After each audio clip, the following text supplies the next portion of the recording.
지방선거 패배 이후에 책임 공방과 쇄신 논의로 뜨거운 민주당 상황부터 살펴보겠습니다. 당내 계파 갈등 양상으로까지 번지던 상황, 어제 혁신 비대위가 신속하게 추대가 되면서 수습과 재건에 나선 모양새인데요. 이번에야말로 민주당의 정체성부터 다시 재건해야 된다. 근본적 혁신을 주장하고 있는 초선 의원 이탄 의원 전화 연결되어 있습니다. 의원님 안녕하세요. 네, 안녕하세요. 이탄입니다. 네. 자, 지난해 재보궐부터 이번 대선 또 지선까지 내리 3연패라고 할 수 있는데 그만큼 내리지다 보니까 책임 공방이 뜨거울 것 같은데 지금은 개파 양상으로 가고 있고 이게 도를 넘은 거 아닌가 이런 얘기가 있는데요. 의원님 현 상황 지금 민주당 현 상황 어떻게 보고 계시는지요? 네, 이 모든 변화는 사실은 갈등을 수반할 수밖에 없습니다. 그래서 지금은 사실 초기라서 좀 개파적인 문제가 부각되고 있는 상황이기도 한데요. 저는 이건 결국은 제 집단 지성을 통해서 우리가 생산적인 토론으로 이어질 것이라고 확신합니다. 지금은 초기 단계여서 조금 부작용들이 눈에 보여올 수는 있는데요. 네. 이 국면을 잘 버티고 계속해서 이성적인 토론이 이루어지도록 이끌어가는 게 견인하는 게 중요하다고 생각하고 있습니다. 이성적 토론 말씀하셨는데 이 당내 여러 의원들이 저마다 선거 패인을 분석하고 목소리를 내면서 책임 소재를 지금 계속 얘기를 하고 있거든요. 혹시 이탄희 의원님 입장에서 가장 좀 말도 안 된다, 또 공감되기 어려운 주장, 어떤 주장이 있을까요? 저는 평가를 아예 하지 말자. 아예 평가를 하지 이런 말자. 주장 외에는 전부 다 조금씩 일리가 있는 부분이 있다고 생각하고요. 중요한 거는 우리가 이런 평가를 하는 이유가 결국 더 나은 미래를 만들기 위해서 하는 거잖아요. 예. 그래서 나가기 위한 공감대를 확인하기 위한 평가니까요. 모든 주장에 대해서 그중에 일리 있는 부분들을 포착해내서 최대 공약수를 만드는 노력이 중요하다고 생각합니다. 그래서 공감하기 어려운 주장보다는요, 공감할 수 있는 내용이 무엇이냐 이렇게 물어주시면 조금 더 감사하겠습니다. 자, 그럼 반대로 공감 많이 되는 것 주장 있을까요? 다 공감되는 부분들이 있죠. 사실 다 일리가 있어요. 예를 들면 언론에서는 개파 갈등으로만 이제 프레임을 잡으시지만 사실 그 안에 문재인 정부 때 운영에 좀 가깝게 관여하신 분들도 지금 시점에 와서는 우리 문재인 대통령의 인격이나 헌신에 대한 평가와 별개로 이 정부 자체의 공과에 대해서는 객관적으로 평가를 해야 된다. 이런 말씀 주시기도 하고요. 또 이후에 이제 대선이나 지선 캠페인 과정에서 이재명 후보와 가깝게 활동하신 분들도 이번 지방선거 과정에서 정은기 후보나 또 이재명 의원께서 서울시장이나 개항에 출마한 과정 자체에 대해서는 좀 비판적으로 말씀하시는 부분도 있거든요. 그렇게 다 일리가 있는 부분들이 분명히 담겨 있습니다. 그런 부분들을 잘 모으는 게 중요합니다. 예. 자, 그렇다면 이제 의원님께 질문을 드리겠습니다. 의원님이 생각하시고 분석하는 민주당의 이 패배의 원인, 민심을 좀 돌리게 된 원인, 어떤 게 가장 크다고 보십니까? 제 관점에서는요. 사실 개별 선거를 진 그때의 개별적인 이유보다 더 저는 심각하게 생각하는 것이 이 3번의 선거를 연속해서 짐으로써 결과적으로 우리가 국민의힘과의 별 차이가 없는 정당이 아니냐, 이익 공동체가 아니냐, 민주당의 가치와 지향점이 뭐냐, 이것에 대한 의구심이 좀 제기되고 있는 상황에 왔다. 이것이 연패하고 있는 이유이기도 하고 연패의 결과이기도 하다. 저는 이 부분을 중요하게 생각합니다. 그러니까 복싱으로 비유를 하자면 개별 라운드를 계속 패배할 때 그때마다 이유가 있을 수 있죠. 판단 착오도 있을 수 있고요. 실수도 있을 수 있는데 문제는 이제 기본 체력이 떨어지고 있다는 거죠. 이 비슷한 상황이 역사적으로 보면 2006년 지방선거 때도 있었습니다. 지방선거 때 저희가 그 당시 한나라당한테 12대3으로 광역단체장 12대3으로 굉장히 크게 졌어요. 그러고 나서 2008년도 총선도 또 졌습니다. 의석이 거의 150대 80 수준이었어요. 저희가 그 직전 선거에서 160석 가까이 있었기 때문에 반토막 난 거죠. 그 당시 연패를 이제 극복하게 된 계기가 2010년도 지방선거였는데요. 2010년 지방선거 때 일어날 수 있었던 이유는 2009년도에 노무현 대통령 이제 가슴 아픈 서거도 있었지만 네. 무상급식이라고 하는 새로운 의제를 통해서 우리가 민주당의 가치와 지향점을 명확히 할 수 있었기 때문입니다. 네. 그런데 지금은 우리 민주당이 집중하고자 하는 의제가 뭐냐, 민주당의 가치와 지향점을 드러내는 의제가 뭐냐라고 국민들께서 물었을 때 딱히 지금 대답이 나오지 못하고 있어요. 아하. 그 부분이 누적된 패인이라고 생각합니다. 지금 말씀하신 것처럼 국민의힘과 이 민주당이 차별점이 느껴지지 않는다라고 하고 또 이 민주당이 누구를 위한 정당인가라고 질문을 하셨는데요. 그 부분에 대해서 지금 답이 별로 없다라는 게 의원님 생각이시네요. 없는 것처럼 비치고 있는 것이죠. 비치고 있는 게 가장 저희가 말씀을 제대로 못 드리고 있는 상황인 거죠. 일시적으로나마. 네. 자, 쇄신, 혁신에 대해서는 민주당 내 누구도 반대를 하진 않는다. 다만 지금 말씀하신 것처럼 민주당의 쇄신을 위해서 앞으로 추구해야 될 가치라든지 핵심 의제를 찾아야 된다. 이렇게 말씀하셨는데 의원님 입장에서는 어떤 의제나 어떤 가치를 좀 내세우려고 하는 건지요? 저는 이제 기본으로 돌아가야 된다고 생각하는데요. 정치에 있어서는 다양성, 경제에 있어서는 중산층의 복구, 사회 문화적으로는 공정함이 아니라 공평한 세상이 되도록 만드는 거.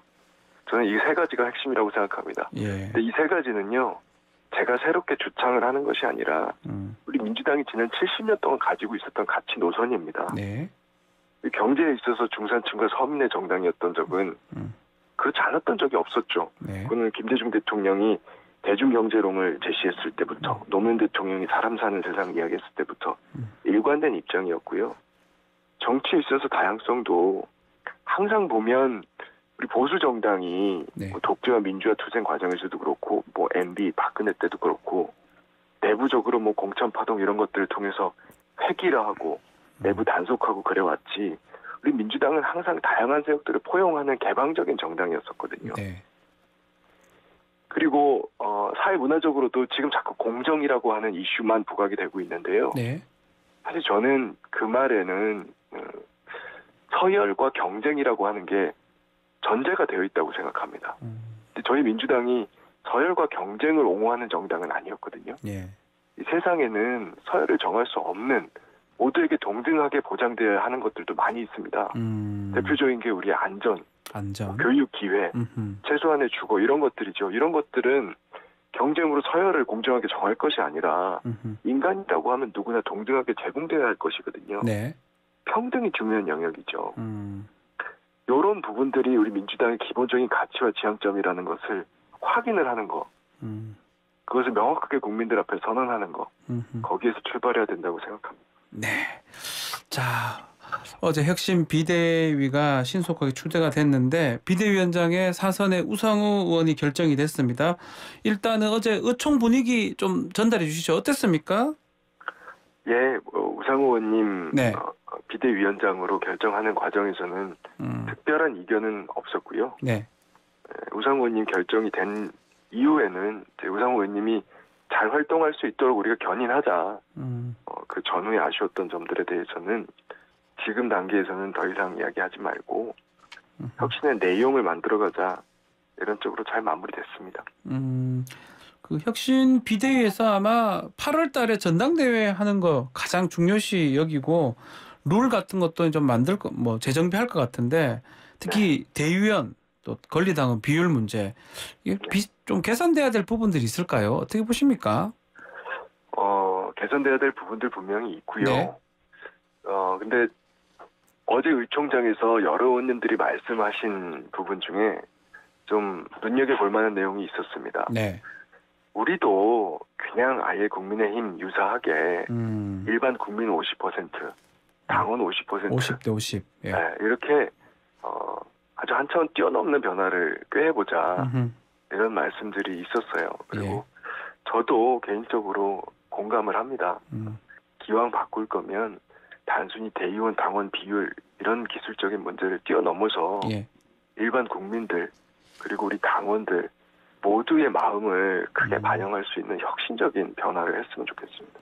혁신적인 변화.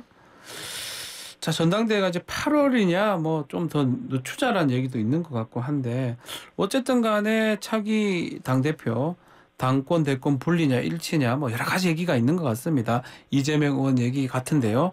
지금 어떻습니까? 그 부분에 대해서. 뭐 전당대회 미루거나 뭐 이런 문제를 말씀하시는 네, 그것도 그거고 뭐 당권 대권하고 같이 가냐 분리해서 가냐 이런 문제까지 얘기가 있었을 것 같은데요. 어제는 그런 이야기까지는 나가진 않았고요. 예. 예, 지금은 그 이야기하는 것은 좀 오히려 우리 집중해야 되는 평가와 쇄신하고 조금 혼선을 빚을 수 있을 것 같아서요. 우리 의원님도 당 대표군으로 좀 물망에 올랐던 걸로 보도가 되고 있어요. 실제 출마를 좀 하시려고 합니까? 그건 처음 듣는 얘기인데요. 제 혼자 생각해서 하는 얘기는 아니고요. 지금은 당을 어떻게 바꿀 것인가 아하. 이거에 대한 논의를 집중하는 게 맞다고 생각합니다. 아직까지 뭐 당 대표 출마 이거든 얘기는 생각하고 있는 건 아니다. 그 말씀이네요. 자, 국회 운영 질문도 좀 드려야 될 것 같습니다. 이재명 의원 출마 그거는 좀 개인 생각은 어떤지 궁금합니다. 당대표 출마 말씀이시죠? 네네네. 당권 도전. 토론해볼 여지가 있다고 생각합니다. 그 장단점이 분명히 있을 텐데요. 네. 장점으로는 우리 당의 어떤 현상 유지나 이런 측면에서는 도움되는 면도 분명히 있겠지요. 예를 들면 당을 유지하는 데 있어서 중요한 건 제때 의사결정이 이루어지는 것이거든요. 그렇죠. 그런데 의사결정을 빠르게 하실 수 있는 분이라는 것은 모두가 동의하는 부분이니까요. 네. 이제 일부 우려가 나오는 부분은 윤석열 정부와의 대여 투쟁의 과정에서 윤석열 정부의 실정이 부각되는 게 아니라 오히려 이제 윤석열 이재명 대결 구도가 다시 만들어짐으로 인해서 상호 간의 혐오에 기대서 자기의 어떤 문제점들이나 이런 것들이 부각되지 못하는, 조금 더 구체적으로 말씀드리면 윤석열 정부의 실정을 더 부각시키지 못하는 그런 국면으로 혹시 흘러갈 수 있지 않을까, 이런 거에 대한 우려를 말씀하시는 분들도 있습니다. 네. 자, 국회 운영 부분도 한번 질문을 드려보겠습니다. 자, 국회에서는 여전히 다수 당인데요. 지금 법사위원장 얘기도 있고 또 원구성도 지금 아직 안 되는 그런 상황인데 법사위 부분 어떻게 좀 해결하는 게 맞다고 보십니까? 그 부분은 저도 사실 생각이 있는데요.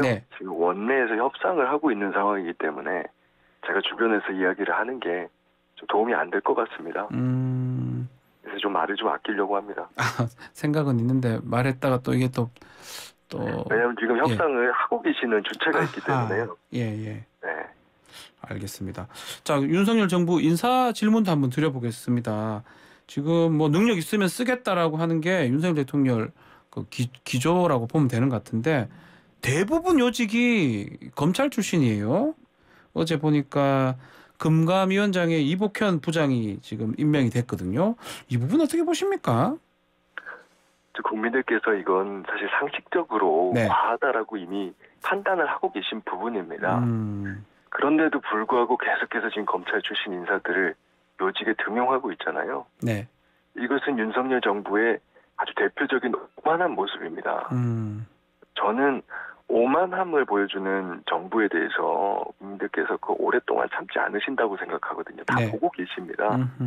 특히나 검찰 출신 인사들로 요직을 다 도배하는 것도 문제인데 그 검찰 출신 인사들이 실제로 능력을 제대로 가지고 있는 사람들이고 어떻게 적합한 사람들이냐, 요거에 대해서도 계속 이론이 제기되는 상황이잖아요. 대표적인 게 이제 증거 조작으로 인해서 징계를 받았던 사람이 공직 기강 비서관이 된 사례죠. 이시원 비서관이죠. 이런 인사가 계속해서 반복된다고 하면 반드시 국민적인 정치가 될 거다. 이렇게 말씀드립니다. 뭐 이복현 부장검사 같은 경우도 뭐 회계사 출신이기도 하지만 그렇다고 하더라도 금감위원장에 한다는 건 좀 과하다 이 말씀인가요? 그렇죠. 지금까지의 이력이라든가 활동 경력이라든가 이런 걸 통해서 검증된 바가 없잖아요. 뭐 인사부서라든가 아니면 다른 이제 뭐 정무부서라든가 이렇게 검찰 출신들이 전문성을 가지고 있다고 일반적으로 국민들 동의를 얻기 어려운 보직에 계속 검찰 출신들을 기용을 하고 있습니다. 이런 부분들에 대해서는 국민들께서 이미 이건 문제가 있다라고 보고 계신 사안인데 무시하고 계속 가는 모습 굉장히 굉장히 위험합니다. 자, 마지막으로 민주당 내 진통을 보고 계시는 지지층 또 국민들한테 하고 싶은 말씀 있으면 좀 부탁드리겠습니다. 예, 일단은 좀 면목이 없고요. 사실 지금 우리나라 정치가 제가 느끼기에는 혐오 정치 전성시대 비슷하게 비치기도 합니다. 국민의힘은 민주당에 대한 혐오 정서를 기반으로 해서 대선도 치렀고 지선도 치렀고 국정 운영의 기조도 그런 것 같아요. 네. 또 민주당 내에서도 우리가 다양성을 인정을 하고 서로 간에 건전한 내부 토론 이런 것들을 잘 진행하지 못하고 있는 모습을 보여주고 있습니다. 그 과정에서 팬덤이라고 하는 거는 사실은 그냥 그릇에 불과한 거거든요. 술을 담으면 술병이 되는 것이고 물을 담으면 물병이 되는 것이에요. 근데 그 팬덤의 혐오를 좀 장착하려고 하는 그런 잘못된 정치인들의 모습도 일부 사실은 국민들의 지적을 받고 있는 것도 상황 사실이고요. 예. 우리 정치가 좀 혐오로 덮이는 것에 대해서 굉장히 무기력감을 많이 느끼실 텐데요. 저는 민주당의 DNA 속에는 우리가 중산층과 서민의 정당이라는 점, 또 정치에 있어서 다양성을 지향했다라는 점, 또 우리 사회 전체에 대해서 공평한 세상을 만들려고 했다는 점, 이런 거에 플러스 세상을 긍정적으로 바꾸려고 하는 희망의 에너지가 반드시 있다고 생각합니다. 네. 그것이 우리 민주당 공직자들의 삶의 이력 속에 다 남아 있습니다. 그래서 좀 국민들께서 그 희망의 에너지를 좀 다시 한번 느끼시고 이 어려운 고통의 과정을 좀 같이 견뎌 나가셔 주셨으면 하고 다시 한번 면목 없지만 부탁의 말씀드리겠습니다. 저희도 열심히 하겠습니다. 알겠습니다. 자, 오늘 말씀 여기까지 듣겠습니다. 감사합니다. 고맙습니다. 지금까지 더불어민주당 이탄희 의원과 함께했습니다.